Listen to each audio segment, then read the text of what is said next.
मैंने घर पे बोल दिया, मैंने कहा ऐसी ऐसी बात हुई है, पर मैं होटल में हूँ और सेफ हूँ। ये जब पूरी घटना हुई उसके बाद आपके आसपास आर्मी का मूवमेंट, पर्यटकों का मूवमेंट, इनकी हलचल कैसी क्या थी? डर तो इतना बड़ा हादसा हुआ तो डरना तो लाजमी था कि भाई हाँ, लोग डर तो रहे थे। पर अभी पर्यटकों की क्या स्थिति थी? कितने लोग वहाँ घूमने आ रहे थे? इंडियन आर्मी है वहाँ पे, तब तक अपन आराम से वहाँ जा सकते हैं, घूम सकते हैं। 2-3 एम्बुलेंस और 4-5 आर्मी की गाड़ियाँ निकली और उसमें सबसे पहले मैंने देखा, सबसे पहले न्यूज़ ही यही आ रही थी कि राजस्थान के 2 पर्यटकों पे हमला हुआ। इस हमले से कश्मीर की अर्थव्यवस्था पर भी एक बुरा असर पड़ेगा। कहीं ना कहीं पर्यटक अब जाने से पहले सोचेंगे।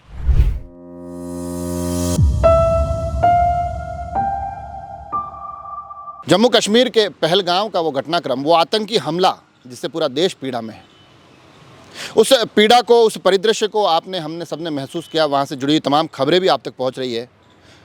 मगर जब ये घटना वहाँ घटित हुई, जब वो आतंकी हमला हुआ, तो वहाँ से थोड़ी ही दूरी पर राजसमंद का एक परिवार भी होटल में रुका हुआ था। वो भी कश्मीर घूमने गए थे और जैसे ही ये घटना घटित होती है, उनका कहना है कि हमारी होटल के आसपास की जो पूरी स्थितियाँ परिस्थितियाँ हैं बदलती दिखाई दी।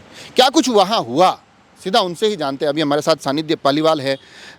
सबसे पहले तो क्योंकि ये घटना हुई, फिर आपका मेरे पास फ़ोन भी आया कि मैं तो खुद पहलगांव मौजूद था। सबसे पहला आपको कब पता चला और आप ये जब घटना हुई उस वक्त उस घटना स्थल से आप कितनी दूरी पर थे? मैं वहाँ से 4-5 किलोमीटर दूर था। हम हमारी होटल के बाहर गार्डन में बैठे थे। दिन का टाइम था, 3 बजे के आसपास का। एकदम मेरी नज़र होटल के जस्ट सामने वाली साइड में मेन रोड थी, पहलगांव, अनंतनाग से पहलगांव जाने वाली। तो मैं उस होटल के गार्डन में बैठा था। मैंने देखा कि 2-3 एम्बुलेंस और 4-5 आर्मी की गाड़ियाँ निकली।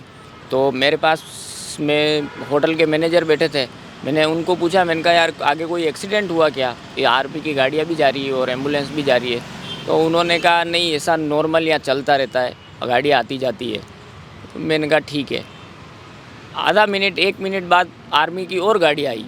तो मैंने कहा यार ये होटल वाले मैनेजर भी अब यहीं बैठे हैं अपने पास, इनको भी पता नहीं होगा। तो मैंने एकदम मोबाइल निकाला, यूट्यूब पे न्यूज़ चालू करी तो पहलगांव में हमले की न्यूज़ उसमें आ रही थी। तो एकदम वहाँ बैठे थे, झटका लगा क्योंकि ज़्यादा दूरी थी नहीं, शायद मेरे हिसाब से 4-5 किलोमीटर दूर होऊंगा मैं वहाँ से। तो और उसमें सबसे पहले मैंने देखा, सबसे पहले न्यूज़ ही यही आ रही थी कि राजस्थान के 2 पर्यटकों पे हमला हुआ। तो मैंने सबसे पहले तो अपने घर पे खबर करी, क्योंकि घर पे सबको पता था ये पहलगांव में रुका हुआ है, और अगर ये खबर देखते तो एक बार परेशानी होती। तो उसके बाद आपने जब घर पे फ़ोन किया तब तक आपके घर वालों को पता चल गया था कि वहाँ ऐसी घटना हो गई है? नहीं, घर पे नहीं पता चला था। मैंने मेरी मम्मी को फ़ोन किया था सबसे पहले, तो तब किसी को पता नहीं था। तो फिर मैंने घर पे बोल दिया, मैंने कहा ऐसी ऐसी बात हुई है, पर मैं होटल में हूँ और सेफ़ हूँ, मैं वहाँ नहीं हूँ उस जगह में। आज तो नहीं गया, मैं कल गया था वो जगह देखने, देख मैं के ये आ पूछने गया। वाला था कि जहाँ घटना हुई है उस जगह पर आप जाने वाले थे या जाकर आ गए थे? एक्चुअल में हुआ क्या था, हम लोग श्रीनगर से निकले थे, पर जम्मू कश्मीर में ये हमला हुआ उससे 2 या 3 दिन पहले बाढ़ आ गई थी। तो बादल फट गया था, तो हाईवे टूट गया था। उस वजह से क्या हुआ, हाईवे जाम था, और तो मेरे को वो हाईवे जाम था, इस वजह से मैं पहलगांव जाके रुक गया, क्योंकि जहाँ जाम में मैं फंसा था वहाँ से पहलगांव ज़्यादा दूर नहीं था, एक घंटे सवा घंटे का रास्ता था। तो मैं वहाँ जाके रुक गया। उसके बाद मैं 2 दिन वहाँ रुका। ये घटना तीसरे दिन हुई। तो सबको पता था ये पहलगांव रुका हुआ, क्योंकि पहलगांव गए थे तो वो व्हाट्सएप पे, इंस्टा पे स्टेटस वगैरह लगा रहे थे। मेरे दोस्तों को भी सबको पता था, घर परिवार में भी सबको पता था। किस किस के साथ थे? कौन कौन था आपके साथ? मैं था, मेरी पत्नी थी और मेरे 2 बच्चे थे। और आप जो बता रहे हो कि उस घटना से एक दिन पहले आप वहाँ जाके आए हो जहाँ पर घटना हुई है? हाँ, पहलगांव में मेन क्या है, 4 पॉइंट घूमने के हैं। एक बेताब वैली, आरू वैली, एक जहाँ हमला हुआ बेसारन वैली, और एक जहाँ अमरनाथ की चढ़ाई चालू होती चंदनवाड़ी। मेन ये 4 पॉइंट हमको होटल वाले ने बताए थे। तो हम एक दिन पहले वहाँ चारों पॉइंट देख के आए थे, घूम के आ गए थे। तो फिर हमको वहीं रुकना था, क्योंकि हमारी मजबूरी थी, रोड बंद था। तो हम वहाँ फिर हमने कहा अब एक दिन पहले घूम लिए, अब रोज़ जाके भी क्या करना है। तो हम वहीं होटल में ही रुके हुए थे, होटल में बैठे हुए थे हम। ये जो घटना हुई होटल में, तब आप बता रहे कि आपका तो टूर खत्म होने को आया था, मगर वो बादल फट गए और वो सड़क टूट गई, इसलिए आपको रुकना पड़ा। जम्मू कश्मीर बीच में ऐसी स्थिति हो गई थी कि वहाँ पर्यटक जाना कम हो गए थे, बिल्कुल आतंकवाद की गिरफ्त में था। मगर जब ये थोड़े हालात सुधरे, अभी पर्यटकों की क्या स्थिति थी? कितने लोग वहाँ घूमने आ रहे थे?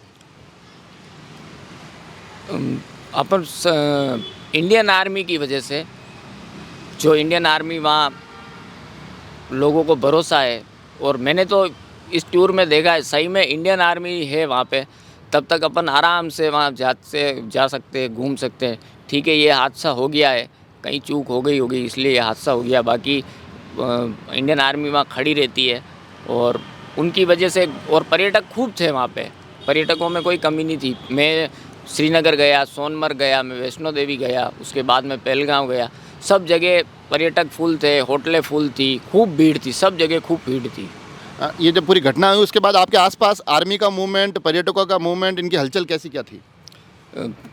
घटना हुई उसके बाद, जहाँ घटना हुई उधर से तो वो सब खाली करवा के, और वहाँ से तो पर्यटक निकल गए थे, और टोटल आर्मी की गाड़ियाँ उधर जा रही थी। और मैं वहाँ से निकला, घटना होने के दूसरे दिन सुबह मैं वहाँ से निकला, और मैं तकरीबन, वैसे तो जम्मू वहाँ से 200 किलोमीटर के आसपास ही है, पहलगाम से 200 सवा 200 किलोमीटर के आसपास ही है, पर रोड टूटने की वजह से हमको दूसरे रास्ते से वहाँ जम्मू जाना पड़ा। वो रास्ता 350 किलोमीटर के आसपास है, पर उस 350 किलोमीटर में भी हर जगह, मतलब आप देख लो, हर 100 मीटर 200 मीटर पे आपको आर्मी का जवान खड़ा हुआ मिलेगा ही मिलेगा। और बहुत सारे रास्ते में इन्होंने नाके भी लगा रखे, जहाँ चेकिंग भी होती है आर्मी की तरफ से, और आर्मी के खूब सारे जवान वहाँ खड़े रहते हैं। आप जिस होटल में रुके हुए थे, फिर जिस दिन ये घटना हुई उस दिन भी फिर इसी होटल में रुके या फिर आप वहाँ से निकल गए? नहीं, जिस दिन घटना हुई उसी दिन मैं निकल नहीं सकता, क्योंकि जो अल्टरनेट रास्ता इन्होंने खोला था वो तो मेरे को पता था नहीं, मैं जानता नहीं था, मेरे लिए नया था।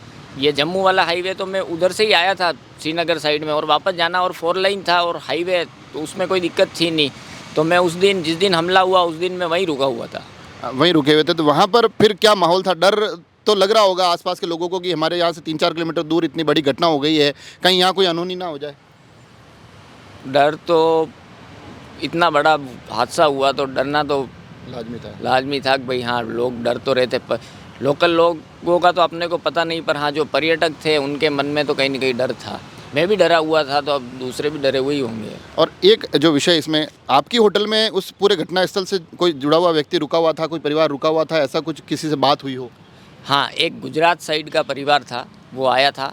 ज़्यादा मेरी उनसे बात तो नहीं हुई, पर जो थोड़ी बहुत मैंने उनसे बातचीत करी, क्योंकि वो भी घबराए हुए थे, तो मैंने ज़्यादा बात नहीं करी। तो उन्होंने बताया कि भाई वो गोलियों की आवाज़ सुनते ही वो वहाँ से, उन्होंने हाथ उधर देखा, उनको खतरा लगा, तो वो वहाँ से निकल गए फटाफट, और फटाफट होटल आ गए थे वो लोग। ये जो पूरा हमला हुआ है इसमें, क्योंकि आपसे मैंने एक सवाल पूछा कि पर्यटकों की क्या स्थिति थी, आपने कहा पर्यटक जहाँ जहाँ आप गए भरपूर संख्या में पर्यटक थे। आपको लगता है कि इस हमले से कश्मीर की अर्थव्यवस्था पर भी एक बुरा असर पड़ेगा? कहीं ना कहीं पर्यटक अब जाने से पहले सोचेंगे?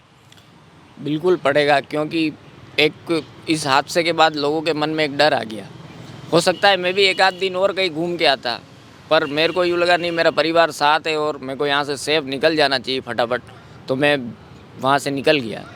तो लोगों के मन में कहीं ना कहीं डर तो है ही है, और अभी तक वो पकड़ाए भी नहीं है, जिन्होंने ये हमला किया वो लोग शायद पकड़ाए भी नहीं है, तो लोगों के मन में डर तो रहेगा।